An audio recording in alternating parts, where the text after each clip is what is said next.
Hello students, welcome to Prayagraj one day classes. I hope आप सभी बहुत ही बेहतरीन होंगे। मैं उम्मीद करता हूं आपकी तैयारी और भी बेहतरीन चल रही होगी। वीडियो में आगे बढ़ने से पहले अगर आप मुझे इंस्टाग्राम पे फॉलो करना चाहते हैं, जुड़ना चाहते हैं, तो लिंक जो है डिस्क्रिप्शन में दिया है, कमेंट में पिन किया है, वहां से आप मुझसे जुड़ सकते हैं। वीडियो में आगे बढ़ते हैं। आपको बता दें, यूपी से जुड़ी तमाम सूचनाएं प्रयागराज वनडे क्लासेस के द्वारा 100% ऑथेंटिक न्यूज दी जाती है। ये अब आप भली बात ही जानते हैं।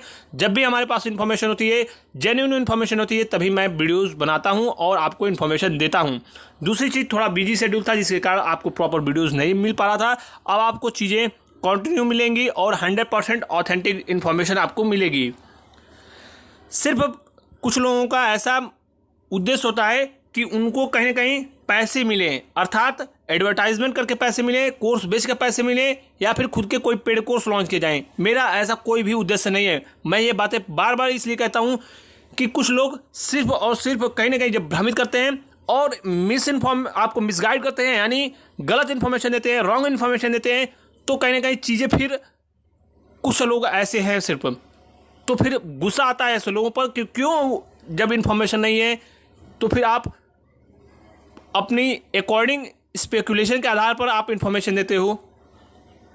अगर इन्फॉर्मेशन जो चीज़ें हैं एज इट इज़ उसी प्रकार की आपको इन्फॉर्मेशन देनी चाहिए, जिससे कहीं ना कहीं जो स्टूडेंट हैं वह उनका मनोबल डाउन ना हो और ना ही वो डिस्ट्रैक्ट हों, और वो कम से कम प्रॉपर तैयारी तो कर सकें। अपनी सिलेक्शन होना ना होना वो एक अलग मैटर है, लेकिन पूरी तरीके से डेडिकेशन के साथ वो एफर्ट ही ना लगाएं, पढ़ें ही ना, तो कहीं ना कहीं वो चीज़ें फिर ठीक नहीं होती हैं।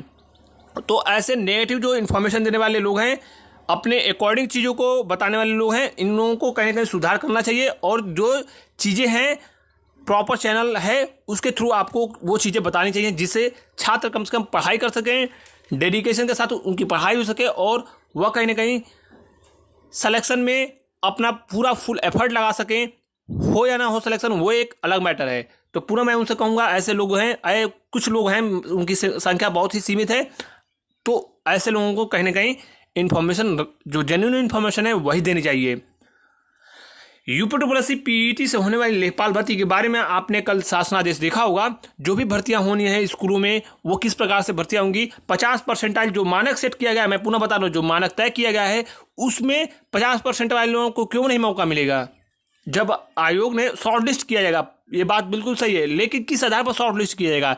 शॉर्ट लिस्ट सिर्फ इस आधार पर किया जाएगा, सपोज कीजिए किसी उत्तर प्रदेश के किसी भी जिले का उदाहरण आप मान लो, वहाँ पे भर्ती निकली, ना कि वो कंबाइंड भर्ती अगर आएगी तो उनको मौका ही नहीं मिलेगा।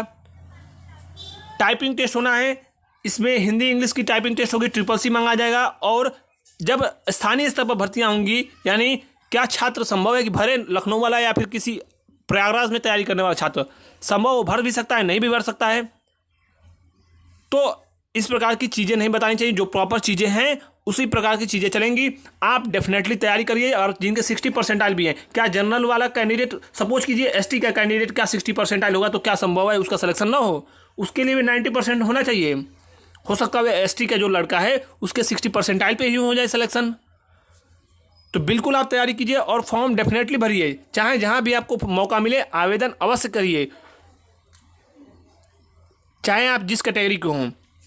टाइपिंग करते रहिए। और मैंने आपको सबसे पहले बता दिया था इस बात को लेकर कि आपकी जो जूनियर असिस्टेंट की भर्तियां होंगी, क्लर्क की भर्तियां होंगी, वो पीईटी के स्कोर कार्ड पर सीधे आवेदन कराया जाएगा। टाइपिंग टेस्ट, टाइपिंग आपका कराकर उसके बाद आपका इंटरव्यू होगा। चीज़ें वही होने जा रही हैं।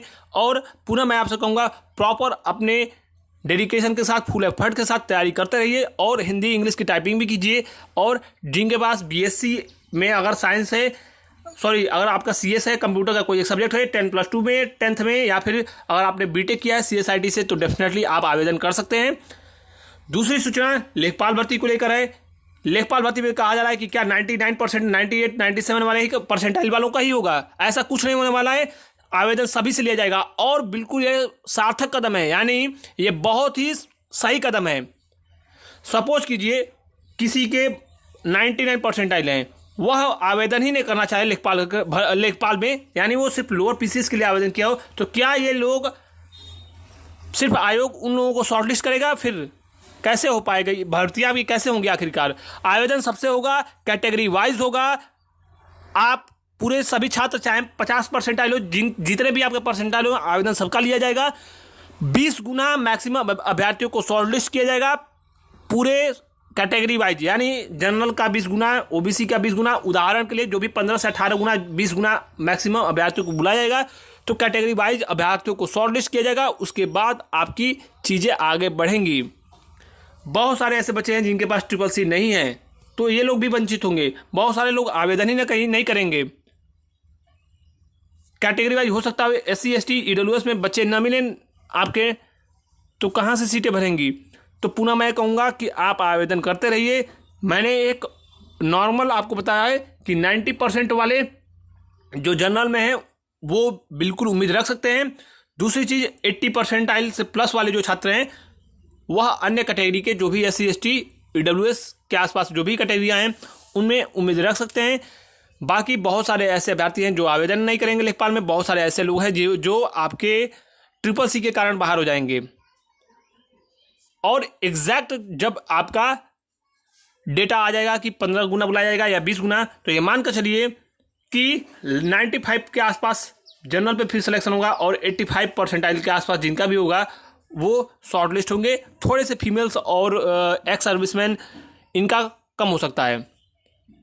रही विज्ञापन आने की बात, तो विज्ञापनों के संबंध में मैं आपको सबसे पहले बता दूं, बहुत जल्द आपको इसका सिलेबस देखने को मिलेगा। और लगातार मैं आपसे कह रहा हूं कि भर्तियों की परीक्षा जनवरी माह से प्रारंभ होने जा रही है।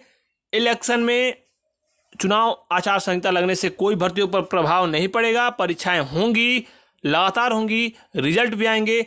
और जो लोग इसमें उलझे तो फिर आगामी 3 से 4 वर्षों तक सुलझ नहीं पाएंगे। अर्थात मेरा मकसद स्पष्ट रूप से है। जो चीज़ें मैं आपको बता रहा हूँ उसका आशय यही है, निष्कर्ष, कि आपके हाथों से एक बहुत बड़ा गोल्डन अपॉर्चुनिटी आप खो देंगे।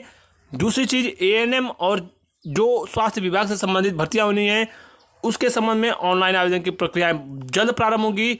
जूनियर इंजीनियर के बाद बहुत लोग ये कह रहे थे कि PET का रिजल्ट आएगा नहीं। मैंने आप लोगों को क्या कहा था कि PET का रिजल्ट आएगा, उसी दिन रिजल्ट आया। मैंने आप लोगों को ये भी कहा था, कुछ लोग कह रहे थे कि परीक्षा आपकी दिसंबर में नहीं होगी। दिसंबर में आखिरकार JEE का डेट आ गया। तो मैं कोई भी इन्फॉर्मेशन ऐसे नहीं देता हूँ जब तक कि इन्फॉर्मेशन नहीं होती है। मैं पुनः आपसे यही कहूँगा कि तैयारी करते रहिए। बहुत ही जल्द एक बहुत बड़ी सूचना आपको देखने को मिलेगी परीक्षाओं के कार्यक्रम के संबंध में। दूसरी चीज़, लोअर PCS, मंडी परिषद और जूनियर असिस्टेंट, इनमें से मंडी और जूनियर असिस्टेंट का रिजल्ट भी बहुत जल्द देखने को मिलेगा। संशोधित कैलेंडर भी देखने को मिलेगा। बहुत जल्द मैं आयोग भी जाने वाला हूं, आपको और भी इंफॉर्मेशन दूंगा। मिलते हैं नेक्स्ट वीडियो में। जमकर तैयारी कीजिए जिनको मेरी बातों पर भरोसा हो, क्योंकि भविष्य आपका है। तय आपको करना है कि आपको डिमोटिवेट होना है, फ्रस्ट्रेशन में रहना है और बड़ी अपॉर्चुनिटी को खोना है, या फिर आपको प्रॉपर तैयारी प्रिपरेशन करते रहना है जिससे आपका मनोबल न टूटे और आप कम से कम काश वाला जो शब्द है वह बाद में न लगाएं। उम्मीद करता हूं आपको पूरी इन्फॉर्मेशन पसंद आया होगा। तो जमकर तैयारी करते रहिए और जो भी आगे इन्फॉर्मेशन होगी सबसे पहले प्रयागराज वनडे क्लासेस के द्वारा आपको इन्फॉर्मेशन दी जाएगी। Thank you so much, all the best, जय हिंद।